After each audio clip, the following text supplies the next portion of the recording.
Hey, listen, there are so many women who want to understand how to fully engage in journaling. So, possibly you've been a person who has engaged in journaling in the past, but possibly you haven't done it in quite some time.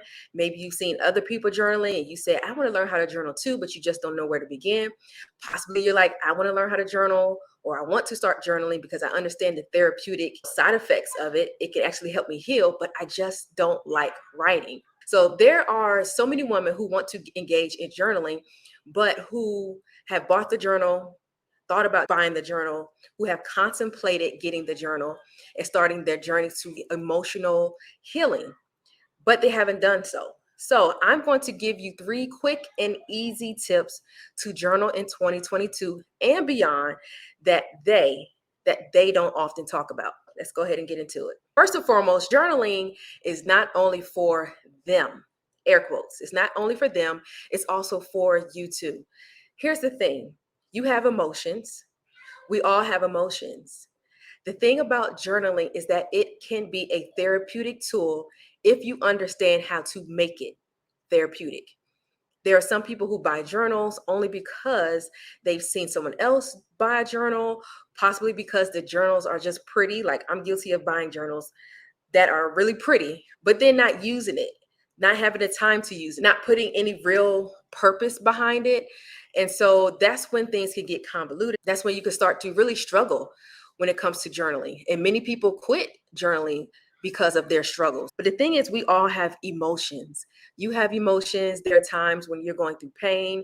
You might be dealing with some unhealed trauma, some unhealed things, and they're being triggered by different circumstances. And journaling can be therapeutic to help you get through those different circumstances. You have faith that needs to be fed, right? And so oftentimes when it comes to journaling, you're able to actually see the things that you have discussed between you and God, and you can see the areas where you need to grow and where you need to possibly increase your faith.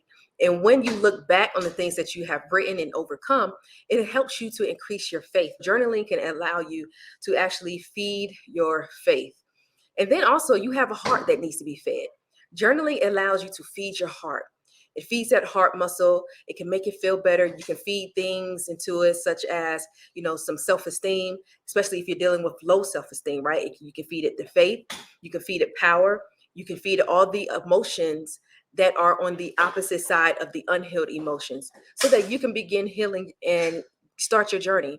And so journaling is not only for them, it is also for you. All right, so let's get into these 3 quick and easy tips that's going to help you to start your journaling journey. It's going to help you start it this year and beyond so that you can start healing all of that unhealed trauma, that unhealed pain. You gotta heal. It's time to start healing. Number 1, the first question that I often get is, what should I write in my journal? I struggle because I don't know what to even write. I buy the journal, I sit with the journal, and I don't even know what to write. There's 2 types of journaling. I'm going to give you the 2 main ones. The first one is free write. So with free write journaling, you sit down and you write whatever comes to your mind. In those moments when I feel stressed, I'm going to pull out my journal and I'm going to just brain dump all of those things onto my journal. So it's free writing. There's no one telling you what to write.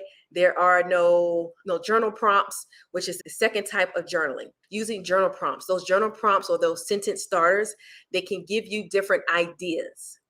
They can give you ideas of what to write. So for example, I have 30 plus, so 30 plus emotional healing journal prompts that I am giving you guys. It is only $1.99 for those journal prompts. It's actually a booklet and it has so much more in there as well. And if you go to the link, depending on where you are, whether you're on YouTube, Facebook, or if you're listening to my podcast, or if you're on TikTok, there is a link available to you so that you can get access to the emotional healing therapeutic prompts. So with therapeutic writing prompts, that's the type of journaling that I like to use. So you get journal prompts. They are therapeutically specified to your emotional needs, right? So you might have some journal prompts that's specifically for stress, emotional journal prompts that's specifically for grief. And what it does is it asks you various questions. And so what you do is you might see a question might ask you, why are you feeling as though you can't overcome this situation?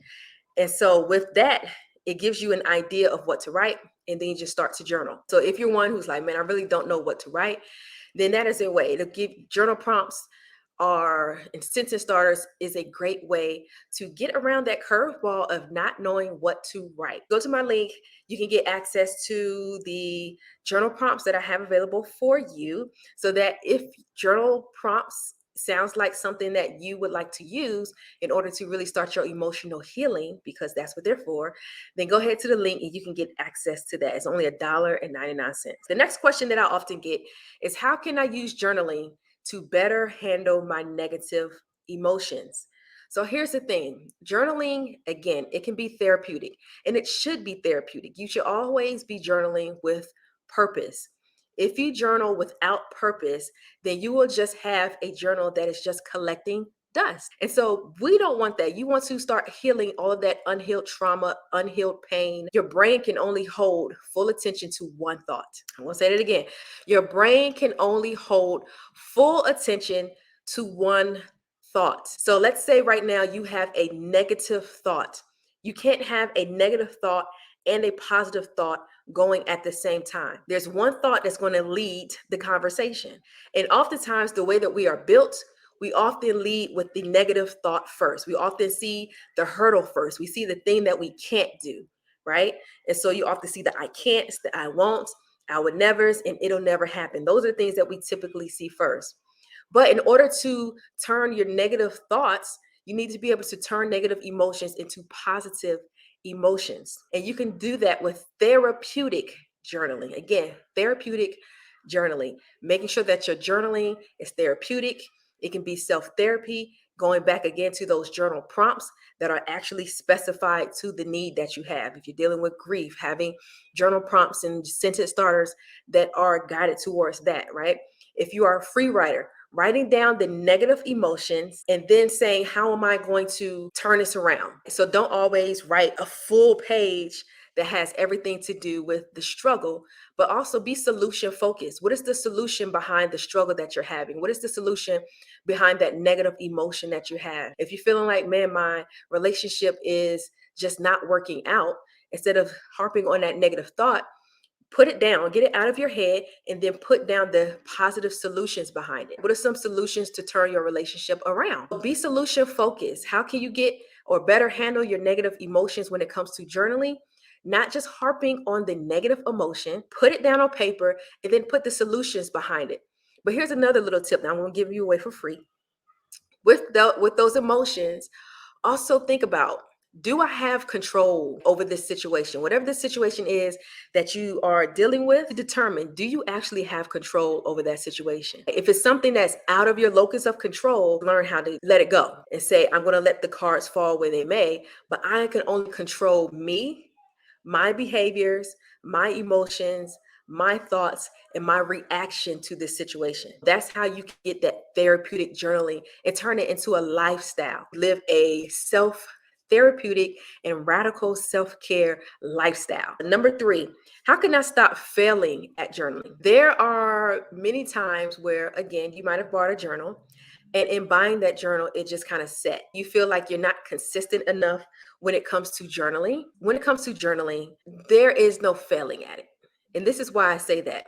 You have to do what fits into your lifestyle, right? And so you don't have to journal every day. That is a myth. You don't have to journal every day. Even though I love journaling, it's not something that I do every single day. I use it most when I know I need to do a brain dump, when I'm feeling like I am trying to be in control of everything in every situation. And I start to feel like I'm having migraines and I know that I need to give it to God. And so I'll put it down on paper. I'll brain dump. That's why they call it brain dump. I'll literally take everything in my mind that's causing my anxiety, that's causing my stress, and I'll put it down on paper. So I don't want you to see, because you stopped, maybe the last time you've journaled was back when you was a teenager. There is no failing at journaling. So again, make it fit into your lifestyle. You don't have to journal every day. You could journal maybe only when you feel stressed, but put purpose behind it. Okay. Why do I journal? Possibly you have a journal that's only when you feel anxious. You have a journal that's only when you want to talk to God. You have a journal that maybe you do want to journal every day. Maybe you're good at writing, or maybe you're not even good at writing. Maybe you don't like writing, but journaling could still be something that you use because you have emotions just like everyone else. And there are things that you need to do. in order to start healing that unhealed trauma. You are watering the seeds of unhealed pain, and it's time for you to start watering the seeds of healed pain. You're looking at the scars that are healed, and you're looking at them like they're a new wound, and you can't live your life like that, going back and forth, replaying old situations, replaying things that bring up emotional triggers, because then the side effects of having unhealed trauma is things like substance use and abuse, replaying situations over and over again in your head, and bringing you right back to the first day that you felt that pain or that emotion. So it's good to really journal, get things out of your head, get the emotions off your heart, put good things back in your head, be solution focused. And that's how journaling can really have purpose and how it can be therapeutic.